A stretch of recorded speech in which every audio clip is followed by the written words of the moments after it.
Okay, great. Thanks, everyone. I am chairing the session on trade, tax, and finance.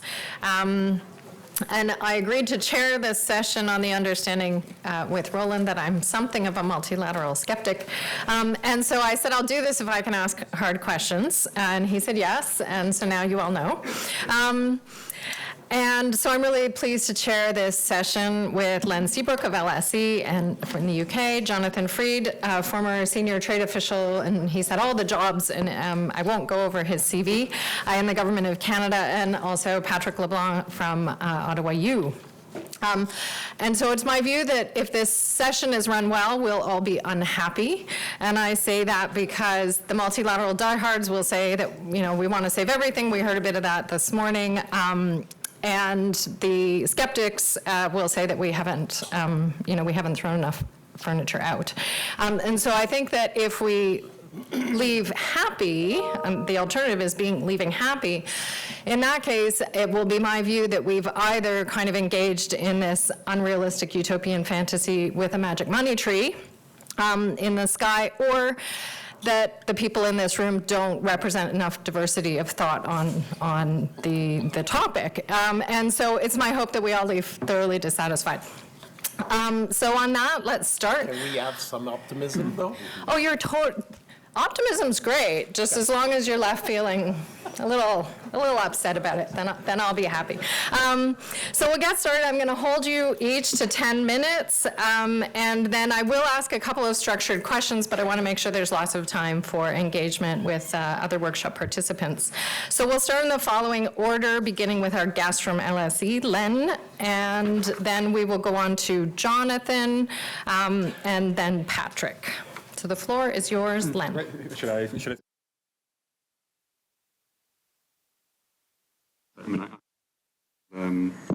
Try to do it from here. Okay, so I'm Len Seabrook at CBS in Copenhagen, Denmark, and I tend to work on issues of expertise and finance and taxation. The last time I was here, I was the director of a commission on financial reform in 2010.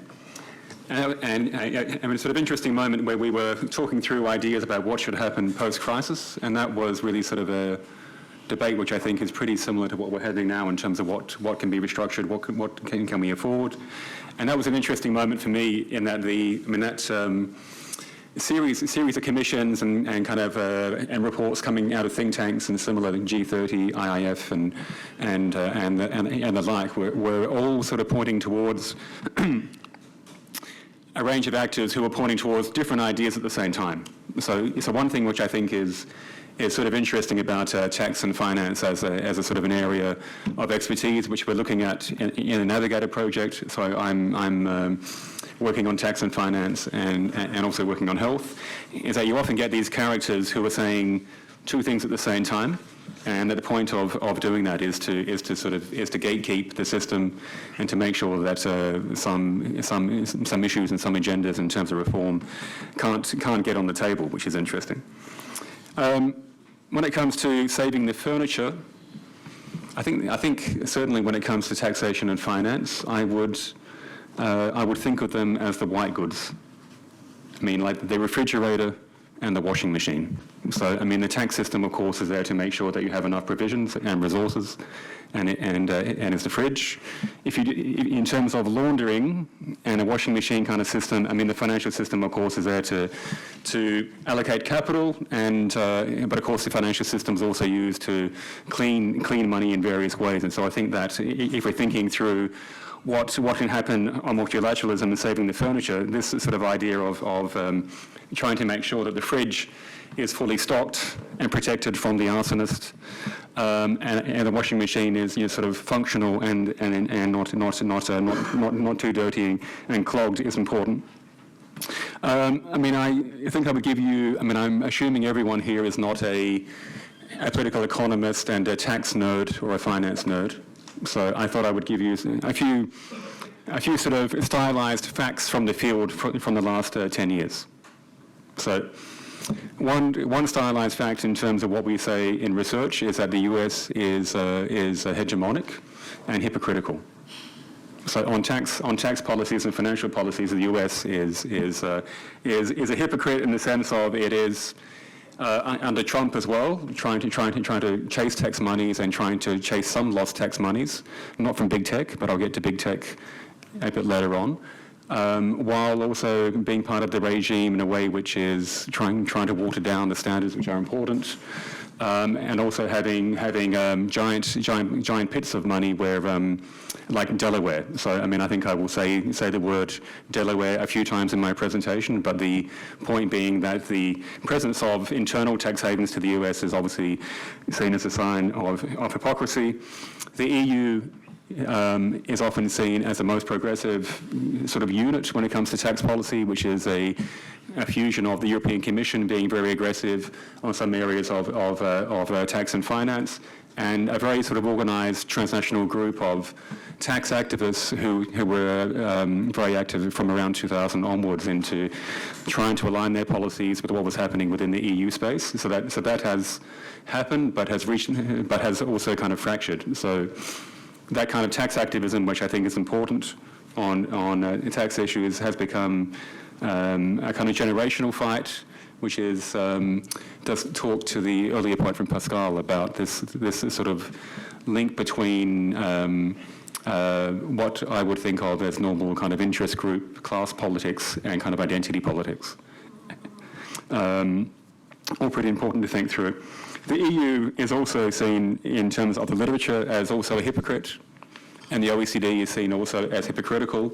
So dealing with Luxembourg or the Dutch, or dealing with the Irish, who are all running various types of tax havens of their own kind, is sort of a source of intrigue and embarrassment. And of course, the Swiss are also there for the OECD. I mean, the OECD is often cast as in two lights. One is as a sort of very expert-led, practitioner-based source of knowledge on taxation, which I think is true, and also seen as sort of a Western imperial power that's trying to tell parties in the global South what to do. Now, I don't think they are some facts from the field. Fairly important also, given that the sort of emphasis I said before in terms of our sort of approach being one where authority is not assumed to be in the public sector, it can also be in the private sector. I mean, 2/3 of trade now in terms of what is happening, world trade is happening within corporations. So I mean, this idea of knowing what's happening within corporate networks and transfer pricing is very, very important for taxation. And we have these sort of different kinds of systems happening in terms of how that's treated. I mean, the rise of the big four accounting firms is I mean, like, sort of as a kind of expert arbiters is really sort of important to understand as well. So the big four, in terms of Deloitte, PwC, Ernst & Young, and PricewaterhouseCoopers, some of which sponsor my lecture halls in Copenhagen. And I would like to say thank you very much for that. I mean, are kind of linked to aggressive tax planning in various ways, and while also advising governments, and the rise of AI in terms of what this is doing to that space is really interesting, and I've been following that, and that is an issue I can raise in the Q&A later on, if there. I mean, the sort of network of tax treaties that we have on taxation is also important to understand, and the kind of the link between what's happening in a multilateral sense and the network of tax treaties is really sort of an interesting part where the link between state sovereignty and signing treaties, and then what we could think of in some cases as corporate sovereignty is important to understand, and this sort of game happening in a cat and mouse fashion between the corporates and the fisc, the state, is important to comprehend. I mean, what it really comes down to essentially is really sort of three kind of levers that can work together. One is about information. So, I mean, information in terms of what information different parties within the tax system have about each other is important to understand. So, I mean, one sort of key concept in this space of scholarship on tax is really sort of about information asymmetries.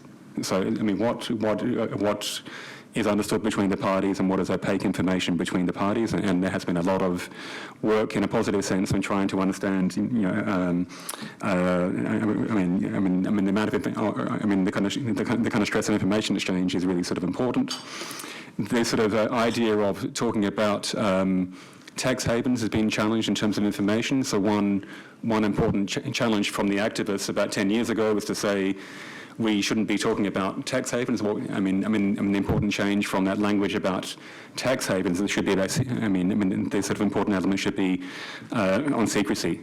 So that shift from it being sort of a tax haven effect in the Bahamas or similar into what different jurisdictions are offering secrecy. It's important. So information is really sort of a key aspect.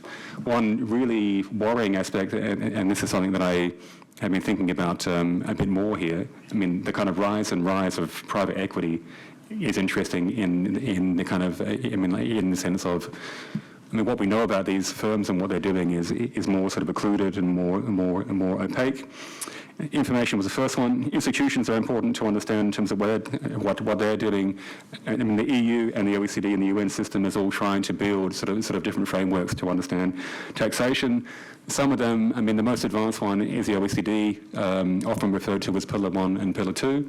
Pillar 1 is trying to tax the really, really big firms, and we're thinking about, they're sort of in terms of size of multinationals, the top 100, and that's become very difficult. Pillar 2 is really sort of much more about trying to have a global minimum tax of 15%.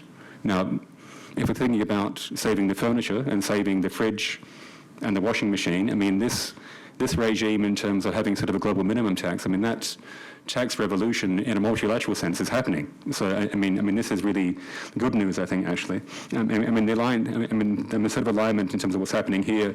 And the third element, information, institutions, incentives. The kind of third element on incentives is really important to understand. And this normal sort of cat and mouse game going on between the private sector and the public sector and taxation has been sort of elevated into a game between public sovereigns and corporate sovereigns around taxation. And I'll stop there. I can see that I had 13 seconds left. Okay. And he can do math in his head. Great. Who did I say was going next? Jonathan, yes. That's because you're going to be optimistic next. So,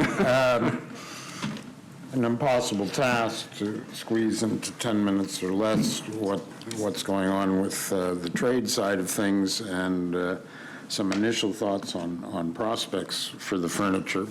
So let me give you a quick list. Everyone will have their own, but I'm going to highlight 5 different dimensions that are posing fundamental challenges to the conduct of trade. First and most publicized, of course, is the palpable return of the tariff and the loss of most favored nation treatment between countries. We have, from the United States, overlapping and complicated stacking of tariffs because of the different tools used and the different products involved. That means it's almost impossible for companies shipping into the United States to disaggregate any manufactured product to see where were the nuts and bolts made, but by the way, where's the steel or aluminum incorporated into that nut or bolt made, what's the value, can you document it, and so on. So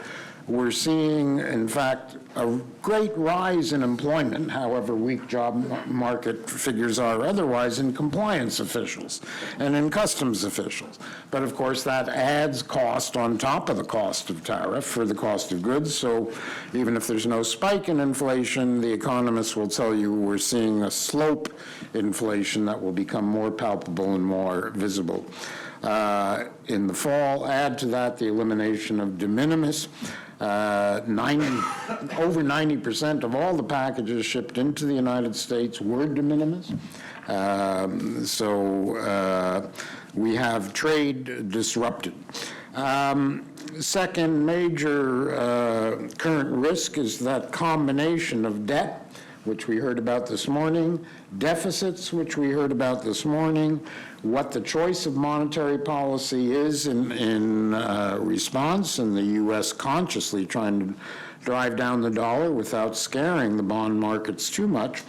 And there's a tax dimension to this, because although it was taken out of the big, beautiful bill, Trump has said he wants to revisit the so-called revenge tax, Section 899, of what the IRS had proposed, which is to tax even U.S. corporations on anything earned from unfair tax jurisdictions. So you've got a disruption to the investment climate and investment environment. Plus, if we think about the global south, although the lower U.S. dollars makes their accumulated sovereign debt more affordable, it still has reached new highs in the last couple of years, so we can't discount the possibility of a renewed sovereign debt crisis.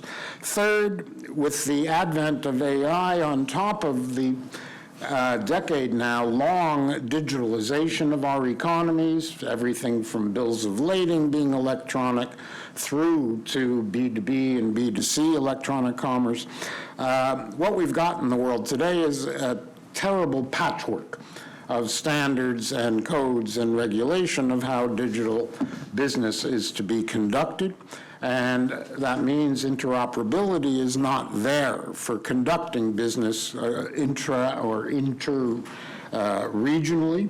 Lots of talk, but too many initiatives in too many places, and that doesn't help smoothing the way for a global system. Fourth, let me just group together what I might call socialization coming to the fore. You've got not only the populism of the blue collar and civil society saying globalization is a bad thing, but a sense that trade and globalization has failed on the distributional side. It may be good for companies, but it's not good for people. I don't feel that I'm better off or my children are better off.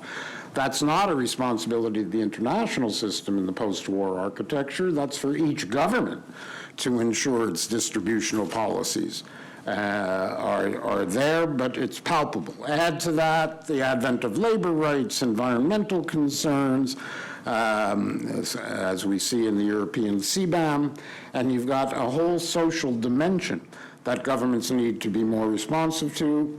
And finally, the advent of what you might simply summarize as economic security, that sensitive technologies, critical minerals, other unilateral decisions declaring something as being of economic security and using what had been a fairly open exception written into the trade rules, and you've got disruption there. What's the end result? And I'm going to finish here. Let me give you four different consequences, aside from the current disruption of just administering the next 6 months to 3 years of tariffs. One, there is fragmentation. We're seeing, as we heard throughout the morning, the notion of groups and clubs and forums of like-minded, not just based on geography, as ASEAN, for example, tries to consolidate a common view, but on subject matter terms, be it a critical minerals network, be it a proposal for a green steel club that countries producing steel in an environmentally responsible manner should give each other preferential tariffs over other steel producers, not just aimed at China, but others as well. So second, you're seeing an acceleration of minilaterals, plurilaterals, geographic and subject matter agreements. The current count is that all but 7 countries of the WTO, that means 154 countries, are members of one or another bilateral, plurilateral, subject matter preferential agreement. So the notion that suddenly multilateralism in a purely harmonized global world is falling apart ain't true. We've coexisted with preferential and regional distortions from a global system, basically since the advent of the European coal and steel community and the European Union since. The most recent, pay attention to this, is another acronym called FIT-P, the Framework for Investment and Trade Promotion, I think the P is.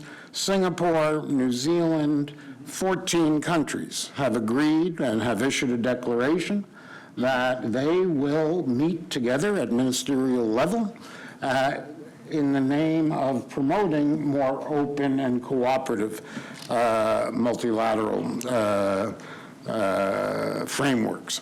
That's something that Canada's initial Ottawa group, as it was called, meant to be a middle powers forum that would catalyze a similar rules-based approach, might and should have done, but this is beginning to fill that void.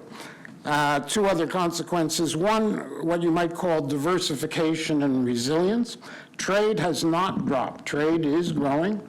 Trade is not descending into blocks. Intra and inter-regional trade are both there, even if imports into the United States are declining, and doing business with the United States is declining a bit, but the rest of the world is still trading and looking for alternatives. It's not nearshoring, it's just looking for new and alternative markets.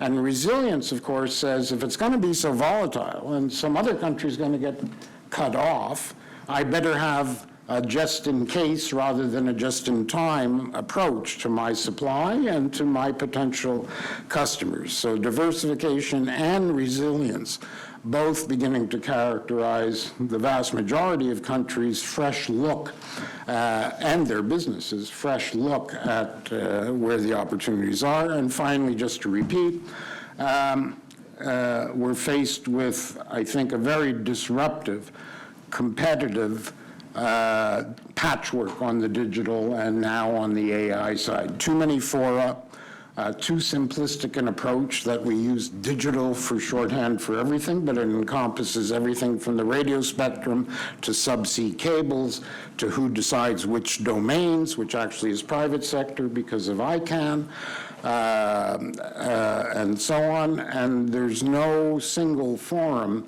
where that can be sorted out. It's actually a multiplicity of places. So all of which is to say, it was Lord Palmerston who I think first coined the notion that there are no permanent friends, no permanent enemies, but only permanent interests for each sovereign and each country. And what we have is an interest-based assessment by countries and by businesses based on sector, based on individual comparative advantage, whether agriculture or high technology or otherwise, as to how to deal with this heterogeneous system. Last quote.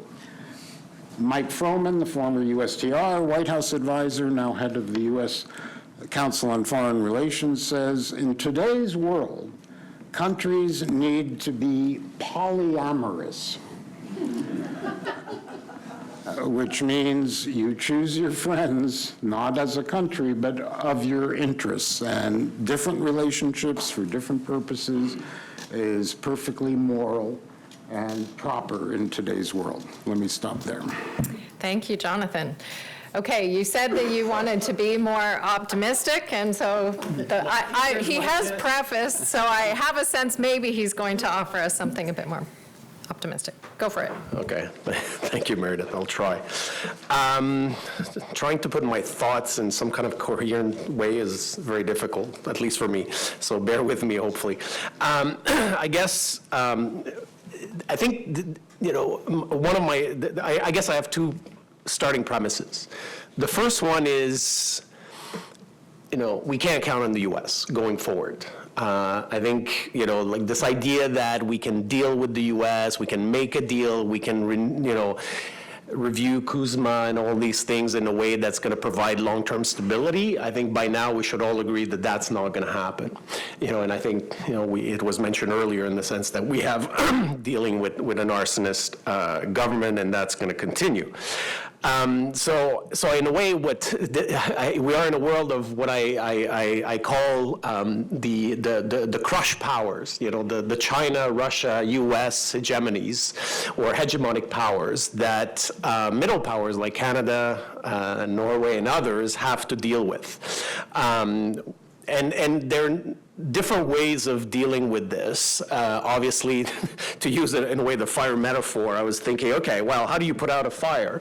Well, you can use water, you can withdraw oxygen, you can build a firewall to at least contain it. And if you have to actually engage with it, you put what I've been told is called bunker gear, to kind of protect yourself from being burnt. And I think in a way this is what countries like Canada, the European Union, Norway, the UK, those middle powers. And I think the EU is a great economic power, but it does act and think as a middle power. And it's certainly, we're all kind of stuck in the middle, right? Like middle powers are stuck in the middle of all these great powers trying to push their both economic and security powers. And the US has kind of joined the fray, even though, let's be very clear, that it was never the great, multilateralist, there was, I like the, what was it called, hypocritical hegemony mentioned. I think that's absolutely true. But now it's reached a level where it's no longer hypocritical. It's actually just, I'm just going to crush you if I can, and whatever I can get from you. So it's become very different. And so therefore, if we're talking about interests, and one of the premises is that, countries like Canada and others want to live in a world where, it's free, relatively free, open, liberal democracies, democratic, where the rules of the game matter. It's not just the rules of the powerful that dictate how things are going to happen. Then, to me, there's only one option, is that we have to, and I guess this goes back to saving the furniture, but I'm not sure that it's just saving the furniture that's enough. But it means that we have to create our own sphere of influence, right? Calling the free open alliance, if you will. I was trying to come up with something clever. I thought I could call it the free open and rules-based community of equals, force. Force to fight crush. We need those kind of, someone, I think this morning talked about the narrative, so I think we need kind of an optimism narrative to do things. And in some cases, yes, and it's not just saving the furniture in terms of, moving it to a part of the house where, the fire is not happening and the arsonist, and then building a firewall where the arsonist is not going to come. I think this is all part of the things that we have to do. And in some cases, we have no choice but to engage with those great powers. In others, we can actually bypass them. And I was thinking of what are examples of bypass. I think Jonathan kind of alluded to it, but the multi-party interim appeal arbitration, the MPIA, which was when the U.S. actually blocked the appeals body at the WTO, through the Ottawa group, they said, okay, we're going to create our own appeals process for just those who actually want it. But between us, we're going to make it work. We're going to actually enforce the rules. So this is a good example of what middle powers can do. And then interestingly enough, China joined, right? But it was not a China-led initiative. It was actually a Canadian, European, South Korean-led initiative. To me, this is an example of what we can do if the US or others are not, in a way, are blocking the process, right? If you can try to engage with them, but if in the end they don't want to do it, then you say, okay, how can we just move things somewhere else? How can we move kind of a fireproof extension to the house that is burning and make sure that that one's not burning? I was thinking, because this is trade, tax, and finance, I was thinking of another way that countries like Canada and the EU have been able to move standards forward without the United States and without Japan. And I was thinking, okay, well, the International Accounting Standards Board was a way, it has existed since the 1970s, but in the 2000s, the EU being frustrated with the US kind of hegemony over accounting standards and the problems that created, I have a paper on that if you're interested. I used to be an accountant, so I find these things interesting.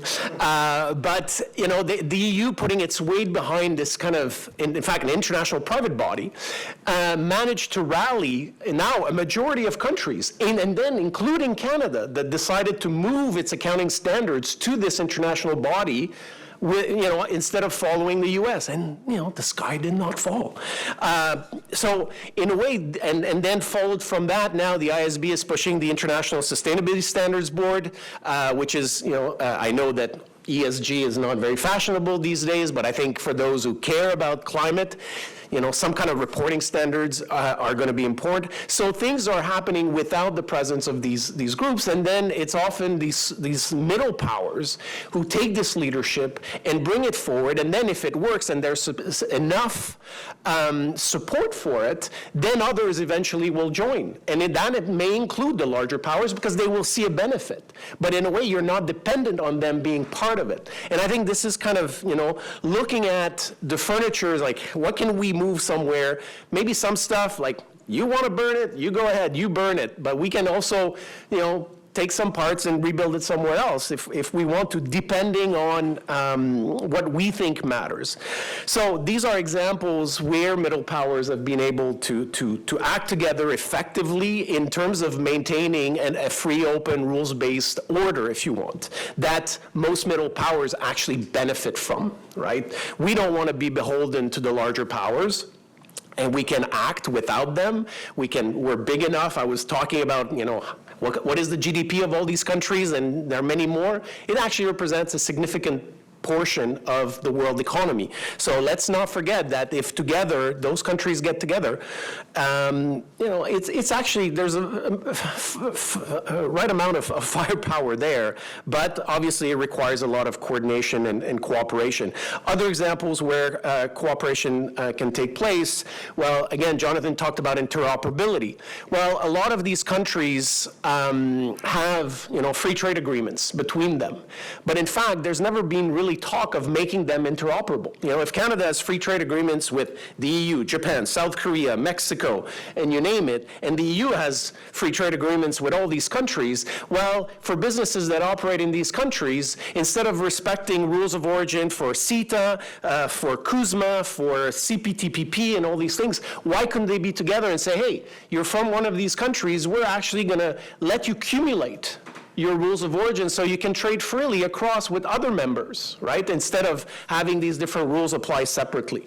So I think this is an example of interoperability that we should be looking at right now in a way to reinforce and diversify our economies and reduce our dependence on the US, on China, and others.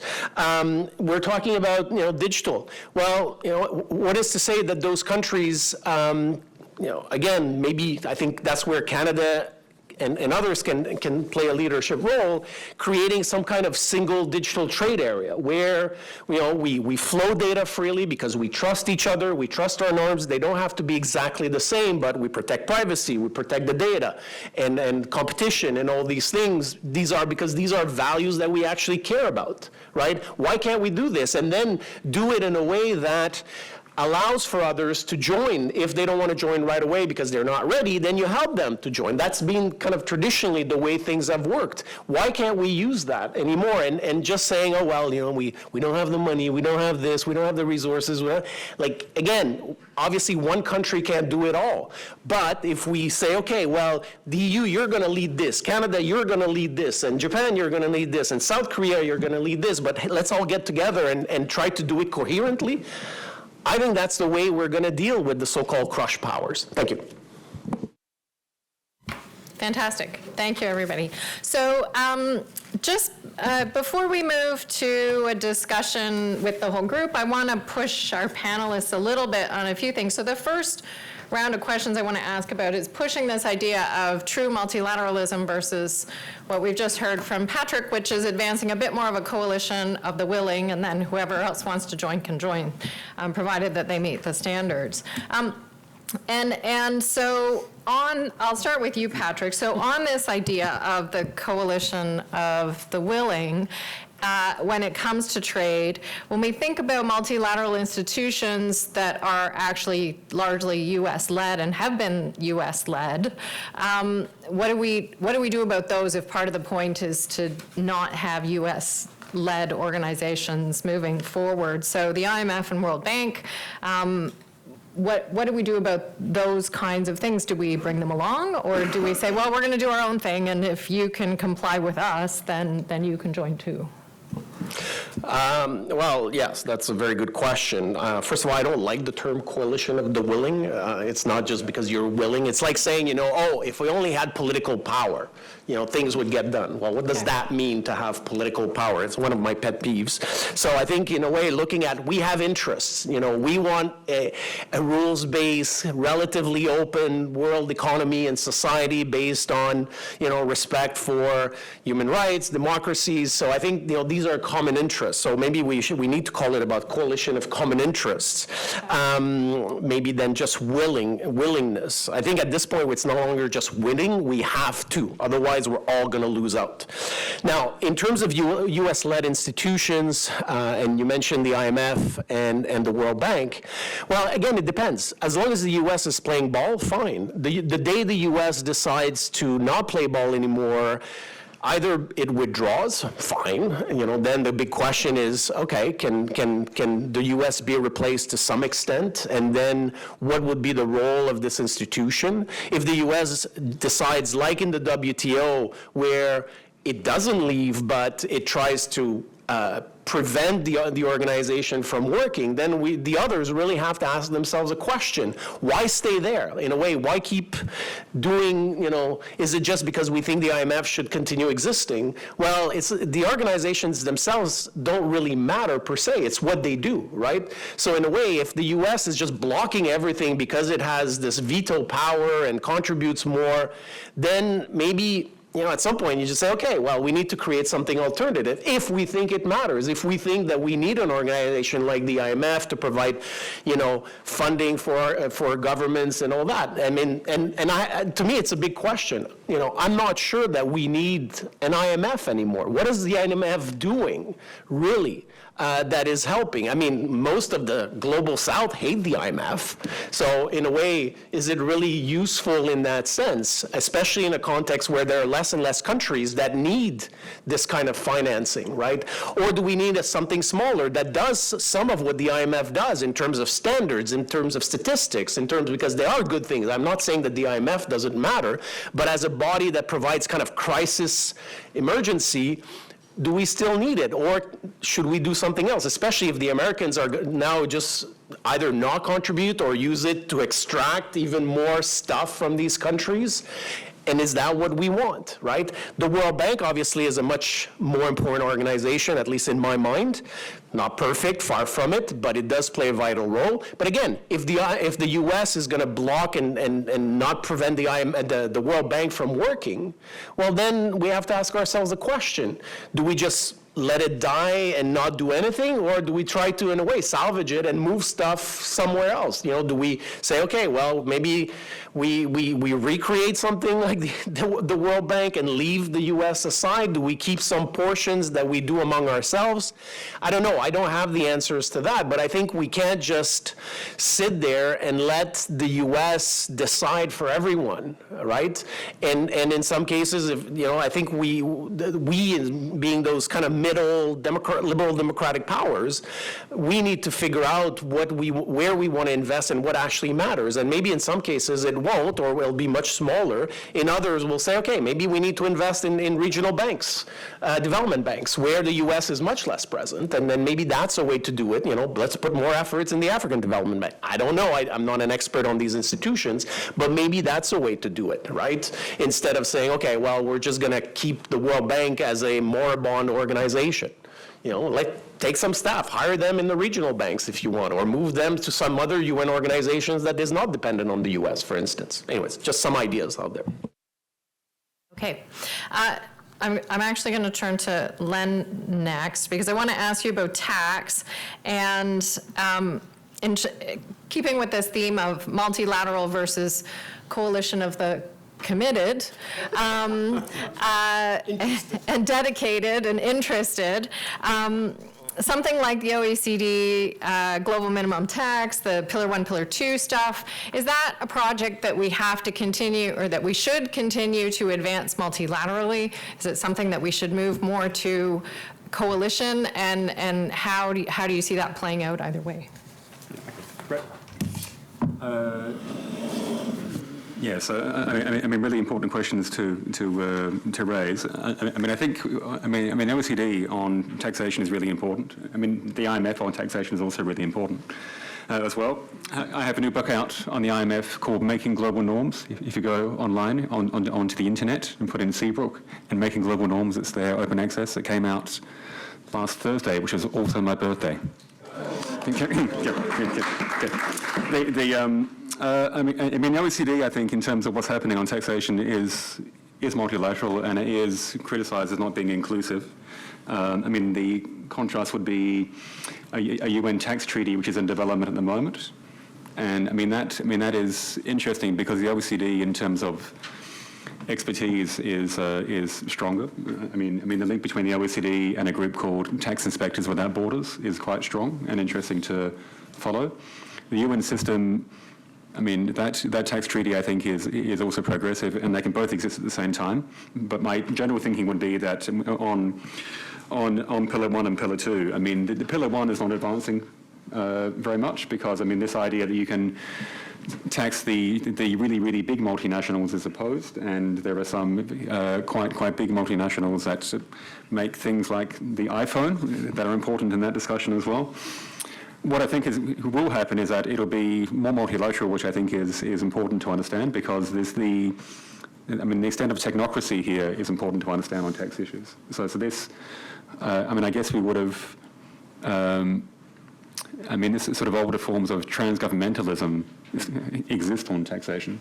So tax and finance, and that sort of older system of transgovernmentalism still exists, and it's important to understand. And what's happening now under Pillar 1 and Pillar 2, under Pillar 2 on a global minimum tax, that's becoming a game. So the game is on the what's called the UTPR, the under-tax profits rule. So if a corporation isn't paying enough tax, you can then claim the additional, the difference.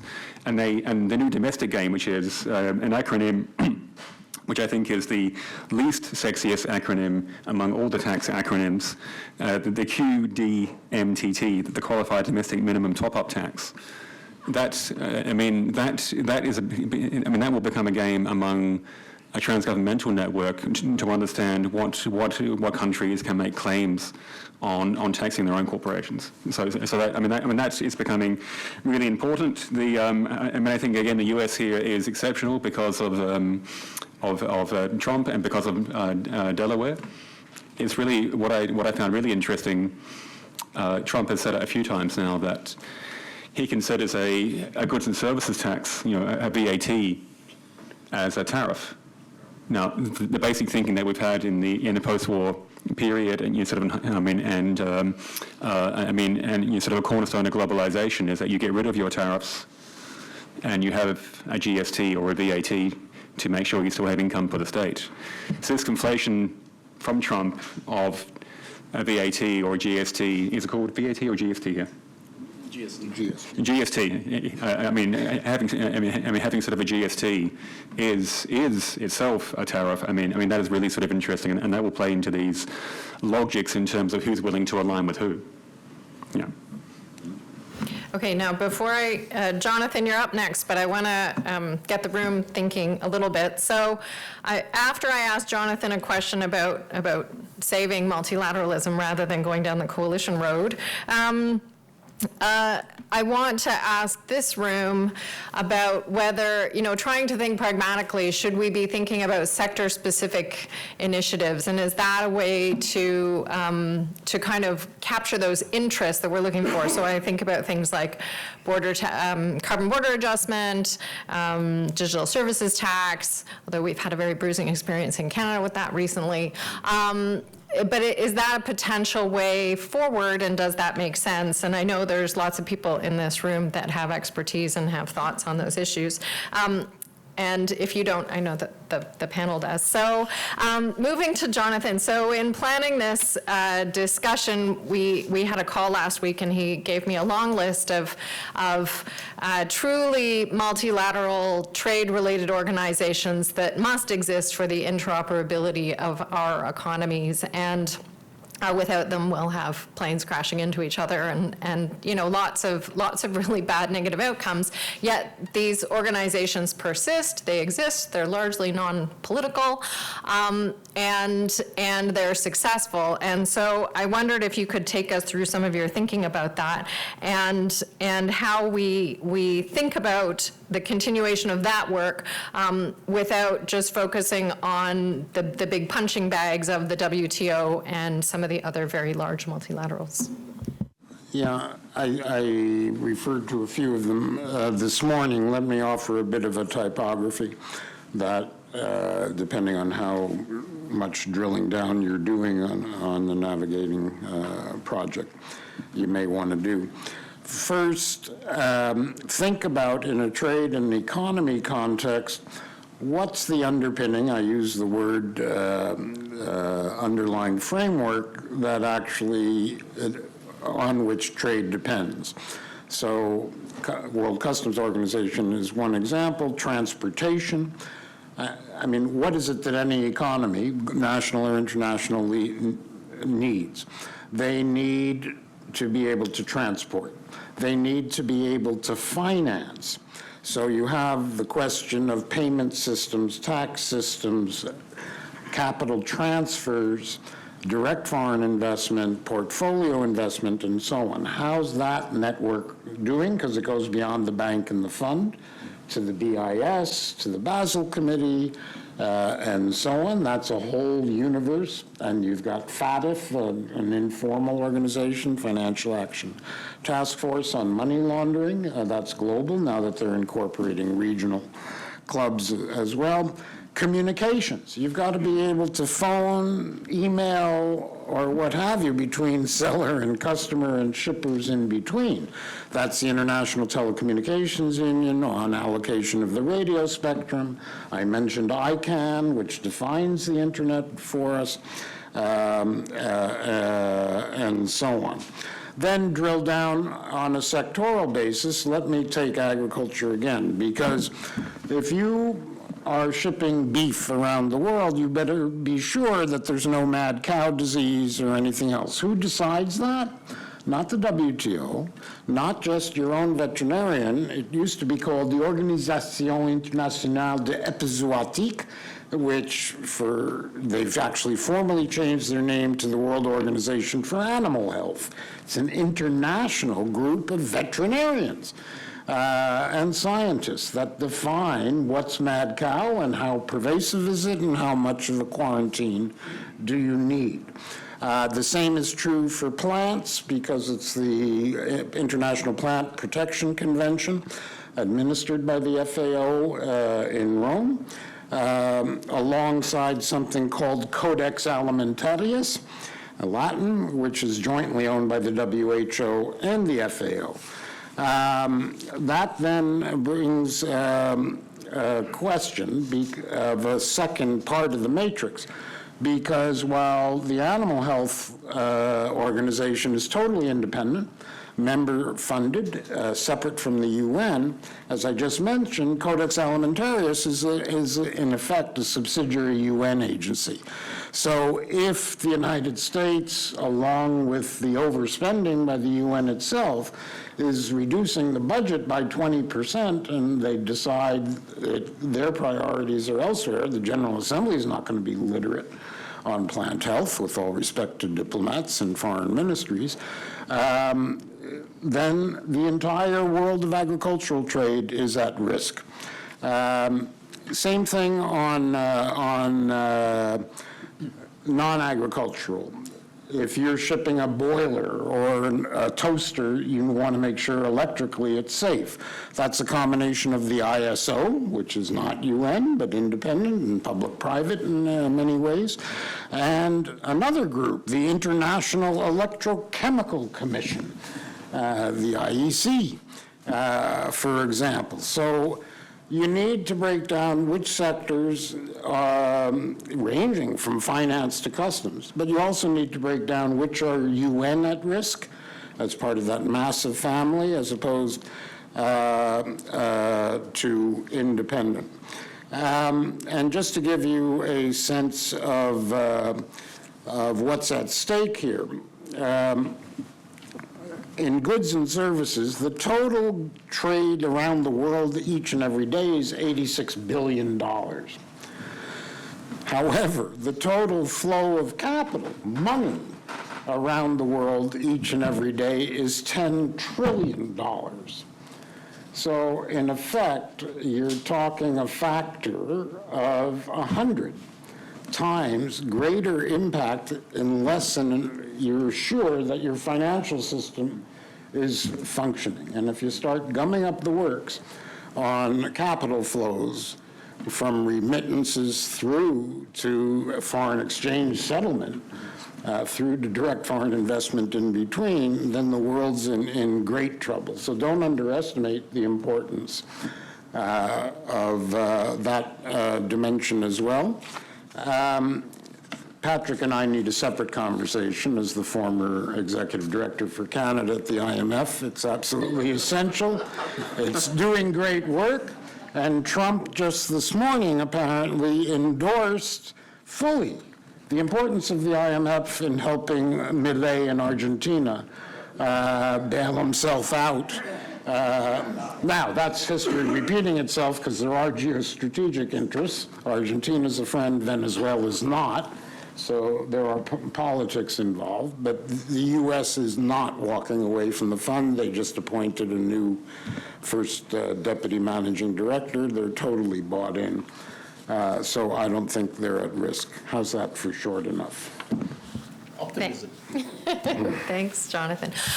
So please put your cards up if you would like to contribute either to the question I asked or a different one. It does seem to me that the list that we just heard from Jonathan doesn't have a saleability problem. Like I find it easy to come up with the so what and the why for those organizations, and maybe some of that is because they're very tangible, they're extremely productive, and we really can't do without them, but it did strike me. John McNee. Meredith, thank you, and this was a really interesting discussion. I just have one question for Len. He alluded to the tech giants, he alluded to Apple. Could you expand a little bit on their role, influence, and the position of the United States government and other governments, the EU, or other organizations like the EU, vis-a-vis them?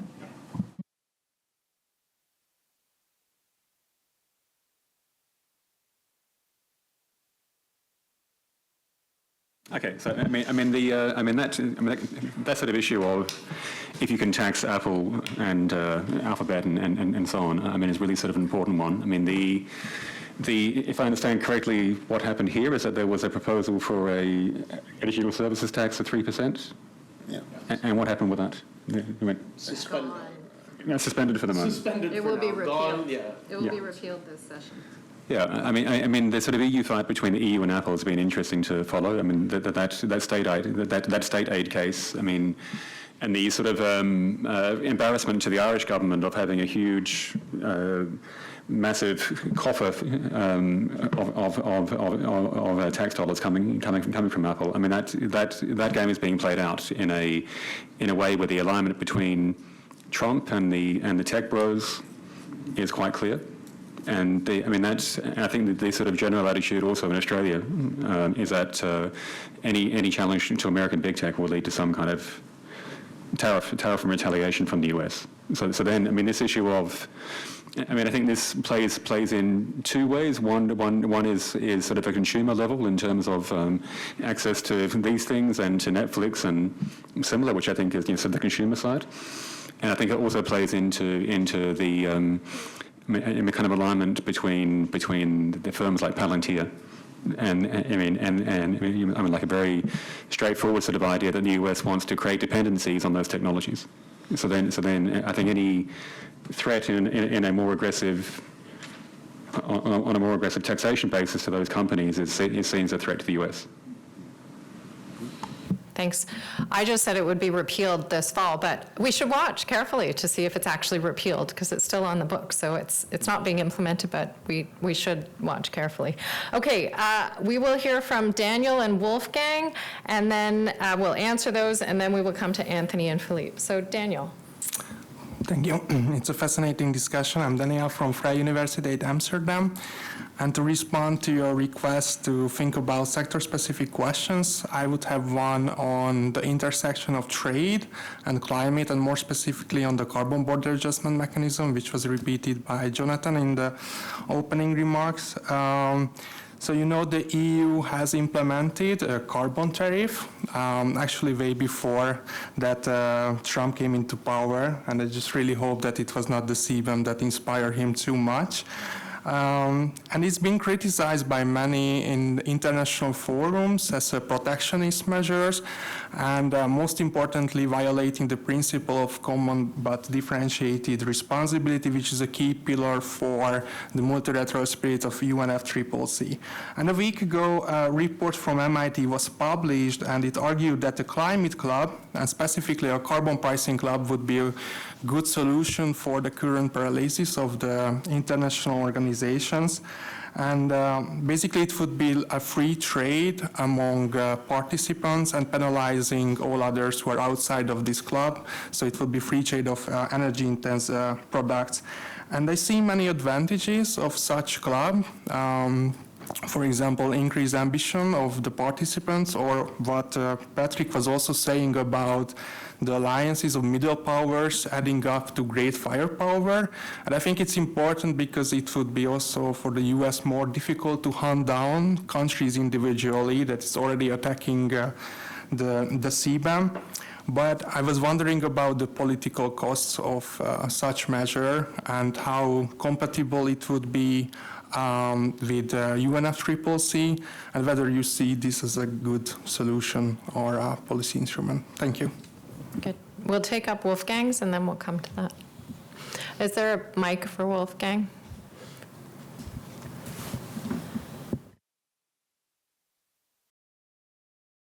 Yeah, thanks for the great discussion. I'm a little bit more skeptic about the sectorial aspects, in part because the real question, and I think Patrick alluded to that a little bit, is to what extent we can insulate that fire that's burning from the US to the rest of the world, and to what extent the US actions are limiting the agencies of other countries to actually engage in some of the furniture-saving behavior. I think on one spectrum, we have the examples that Jonathan alluded to. By their more technical nature, maybe they're insulated from Trump's interest, but a lot of other issues are actually very deeply connected. I mean, the digital services taxes that are connected to trade. Trump likes these issue linkages that are often very counterintuitive, trade and security. But even on the core trade things, I mean, the fact that the US is now, as Jonathan said, deducting US content from Canadian export, for instance, incentivizes Canada to trade more with the US, which makes diversification more difficult. It even makes internal trade more difficult because every Canadian dollar that's added to a Canadian product makes it more expensive to export that product to the United States. And so these issue linkages, I think, inhibit the agency. And so perhaps those issues where, or those areas where there can be insulation, there can be that firewall, those are the areas where we can save the multilateral system. And for those where we are sort of sucked in, I think it's going to be much more difficult to not be caught in the fire. Okay, thanks.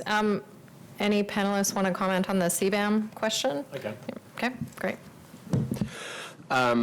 Yeah, I mean, this is nothing new, this idea of creating some kind of customs union for just the carbon border adjustment that obviously the EU is at the forefront of, but, you know, kind of in a way bring other countries into it to say, okay, well, we all share the same values. And in a way, the CBAM is kind of the EU carbon border adjustment mechanism has been designed a bit in that way, in the sense that, hey, if you satisfy the norms, you don't pay, right?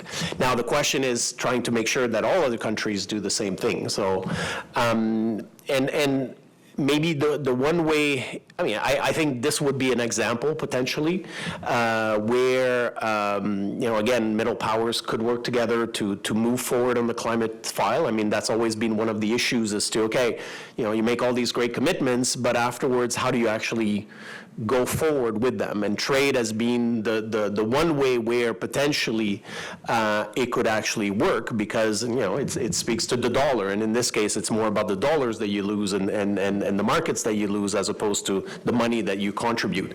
But then there's also a question of fairness, and the so-called differentiated treatment.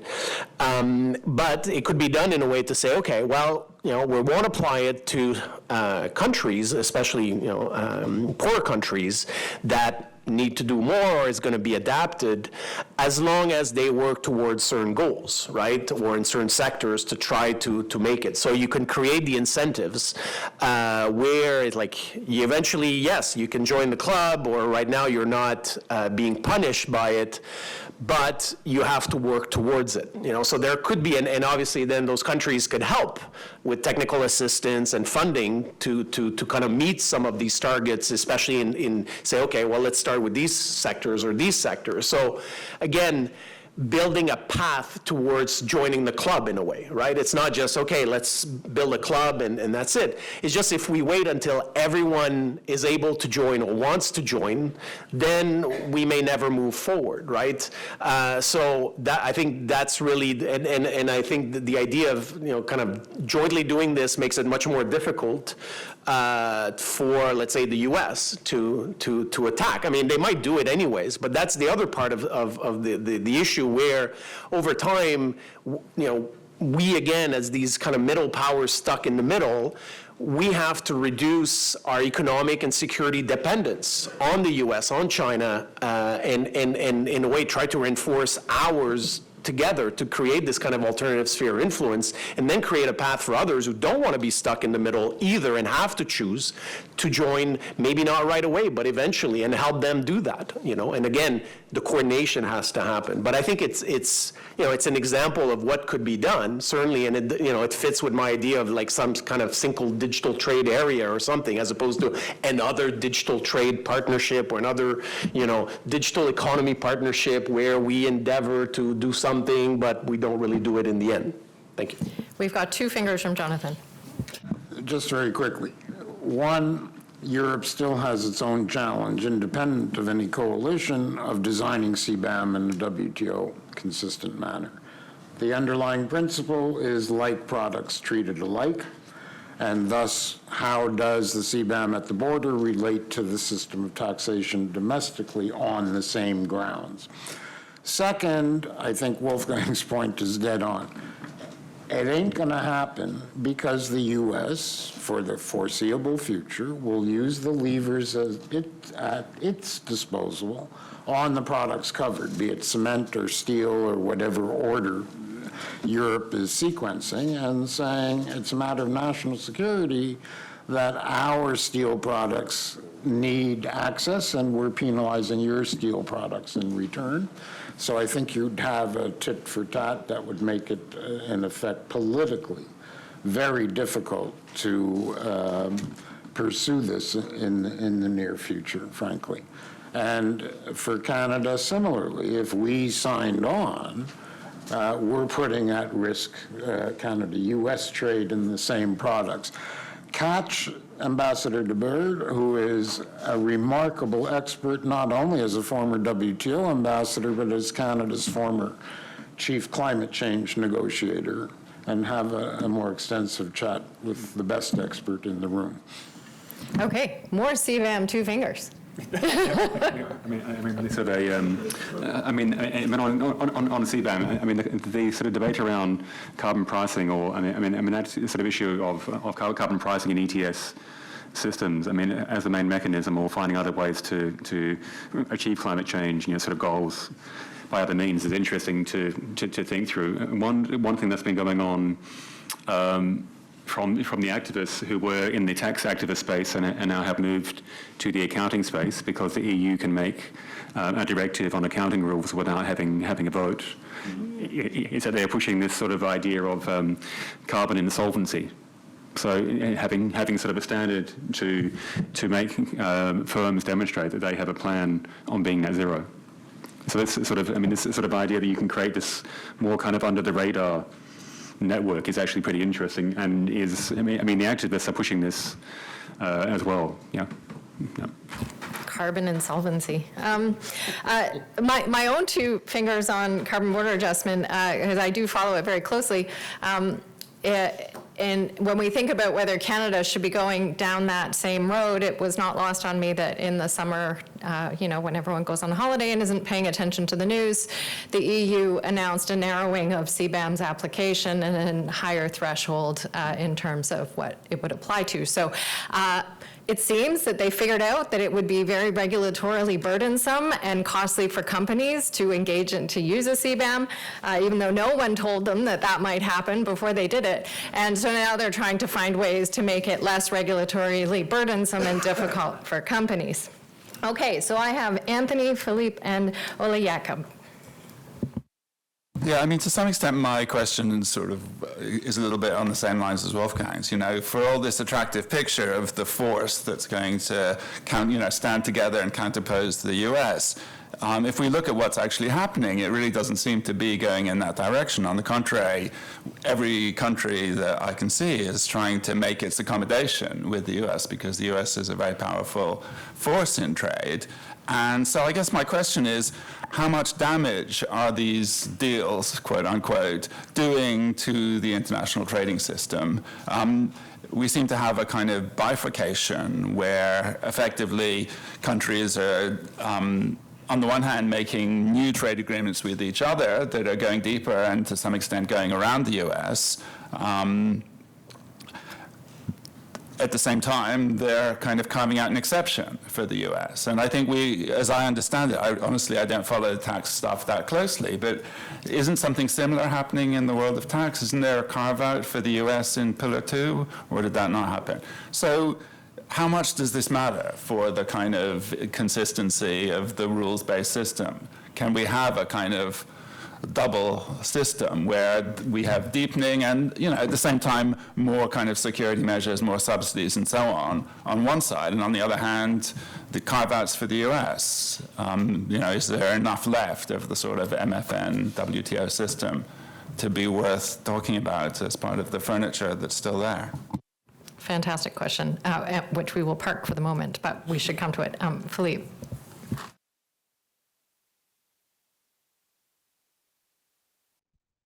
Thank you.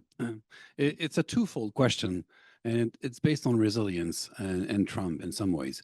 I've been working on resilience quite a bit. But in resilience, you need two things. First, you need a shock. I would like to know, perhaps all the three of you, what is the shock? We keep talking about Trump. My sense is it's not Trump only. It's the US. And if it's Trump, is it Trump 2.0 or 1.0? And my sense is that Trump is the gatekeeper. And in 3 years from now, what happened? So we need a shock. We can agree that it's the US, but what kind of US and in what time frame?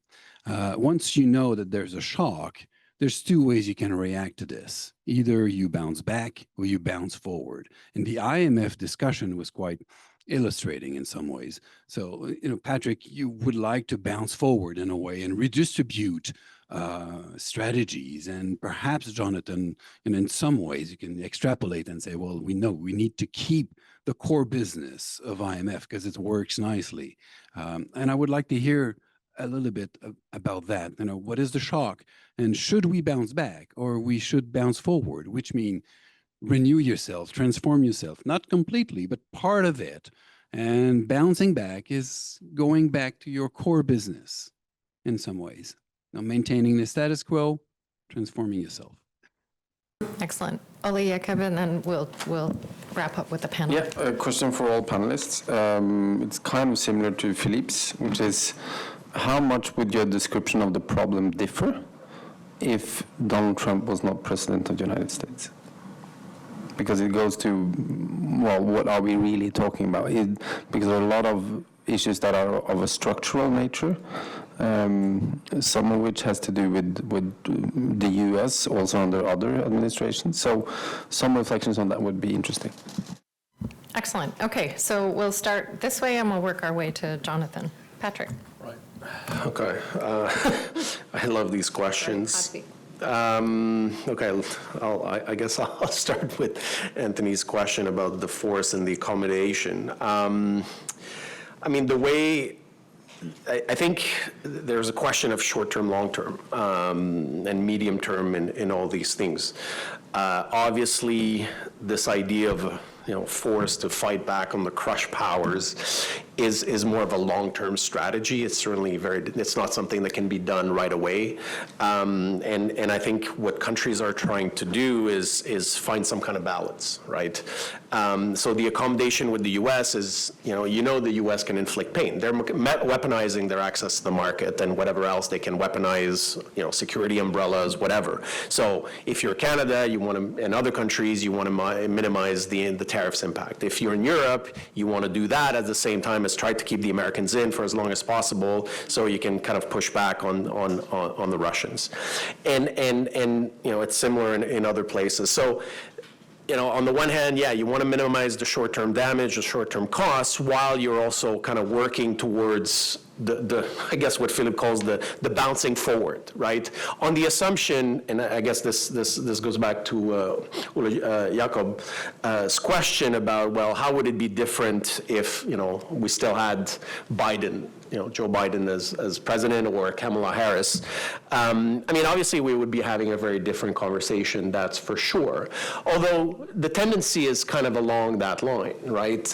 But at the same time, I think Trump, his administration, his acolytes have made it very clear that they are living in a very different world than the one that the U.S. has been, or at least we've seen. Not saying that the Americans have not been hypocrites, have not, pushed their weight around and done all these things, but generally they were abiding, by the system, they were supporting it and all these things because they saw value in it. Now, clearly that is no longer the case. What they see is, hey, we're big, we're strong, we're powerful, we have a big economy. Let's act like a mafia economy and see how much we can extract from others, right? Protection, rackets, and all these things.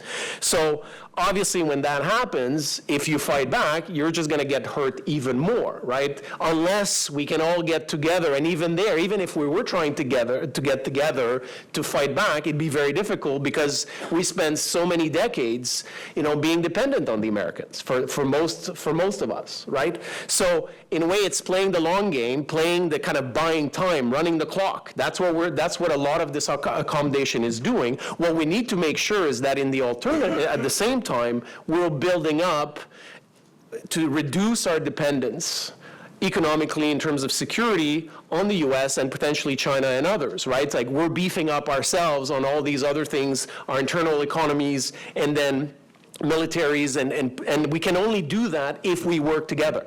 If we don't, we're all doomed. I'm sorry, this is the way I see it. And that also includes, in some cases, saving the multilateral furniture in terms of rules that we think are valuable, or institutions that we think are valuable that, to use Meredith's counterfactual, if they didn't exist, if we didn't do it, would we want to do it? Would we want to be part of it? Is it important for the functioning of economies in the world?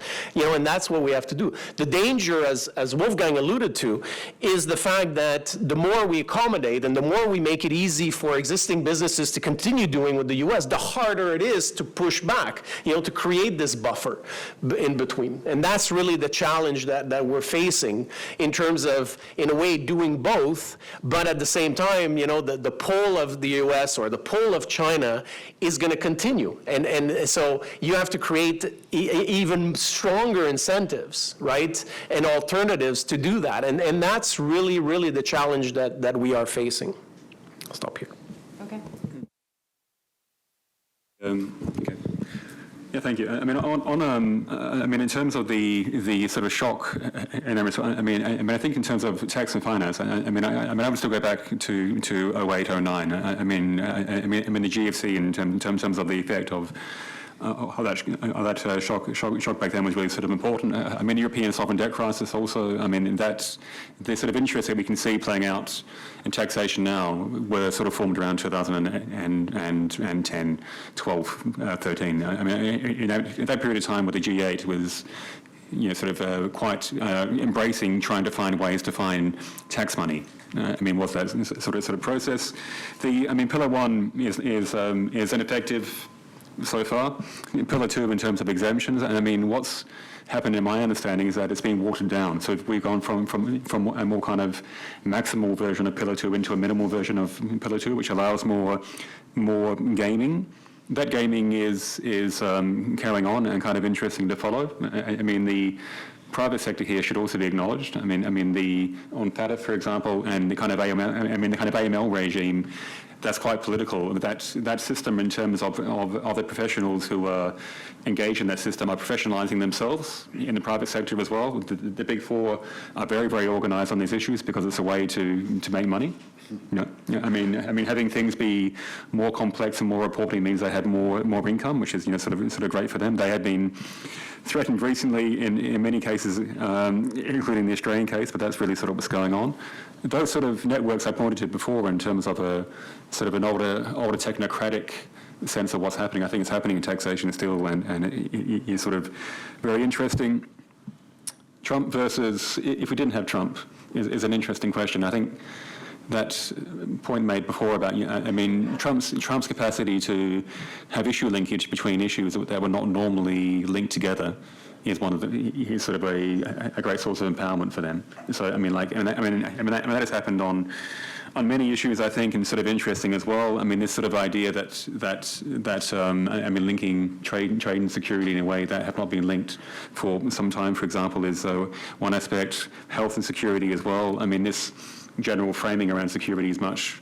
You can see that also from Obama, but for Trump, it's commercialized, and security in a much more explicit way. If we didn't have Trump and we had Biden on tax issues instead, Biden's from Delaware, and I will just end by saying the word Delaware.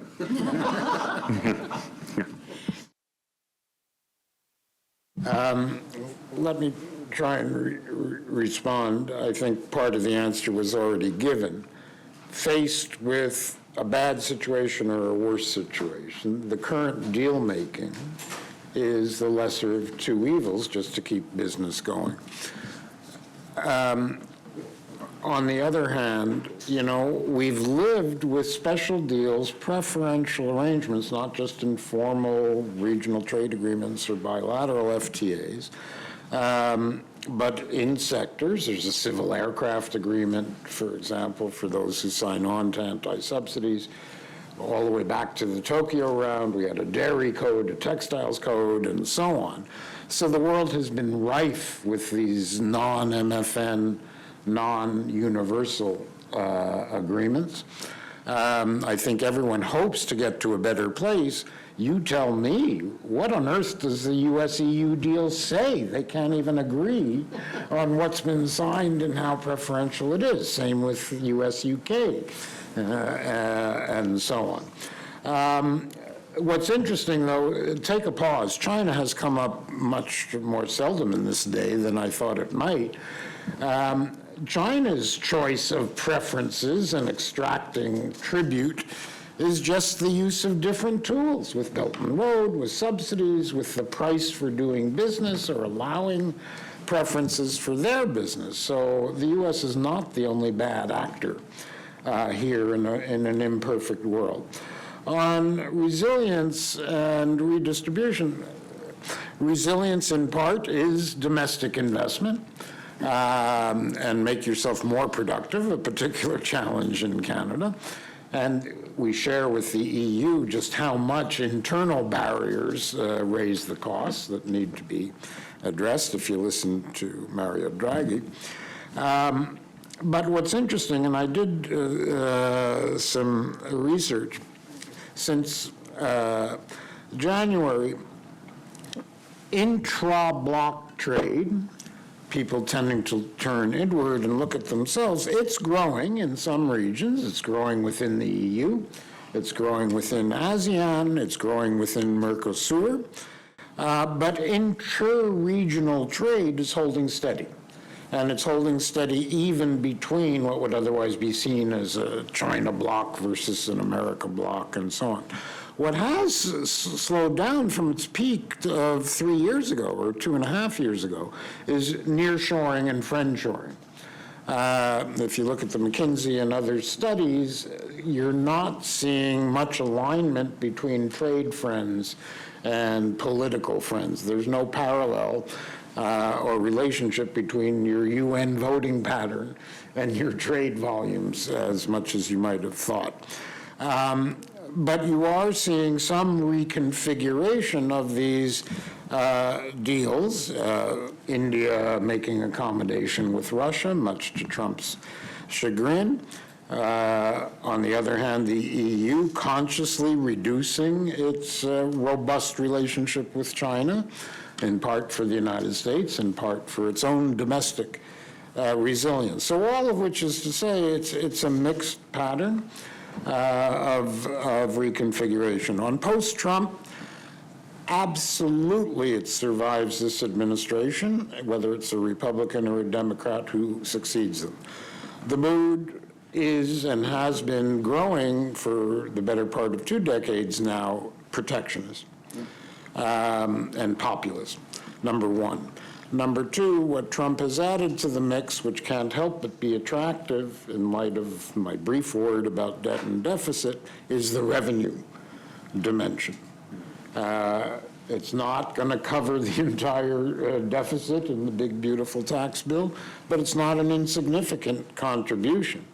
And thus, the domestic pressures to maintain a tarified environment, I think, survive into the next administration. And third, the U.S.-China relationship, Pascal can correct me, but it has hardened to the hawks across political lines.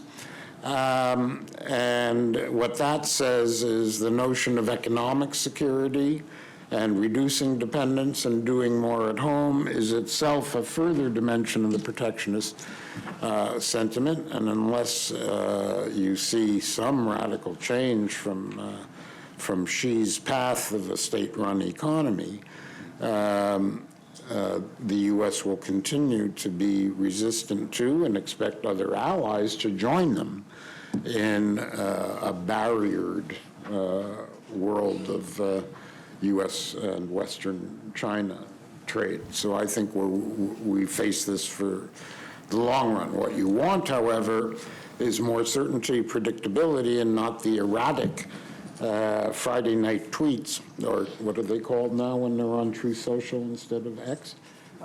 Not posts that make it impossible to plan. So it would put, if anything, you would hope for it just being straightforward, organized, and locked in for a little while. No, but I honestly think we're in this for the long run.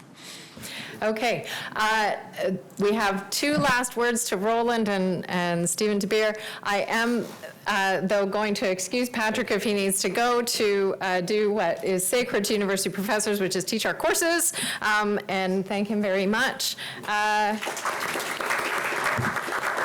Roland, and last word to Steve de Beer. My question is so huge, and there's not enough time left, so I'm just going to hand it over to Stephen. So just a couple of observations. Jonathan, you mentioned the MPIA, which I truly think was very innovative. What's interesting is interim is built right into its title, and that was a Trump 1 innovation. Nothing changed in the Biden administration. So there was a 4-year opportunity to address what the MPIA was meant to resolve. Didn't happen.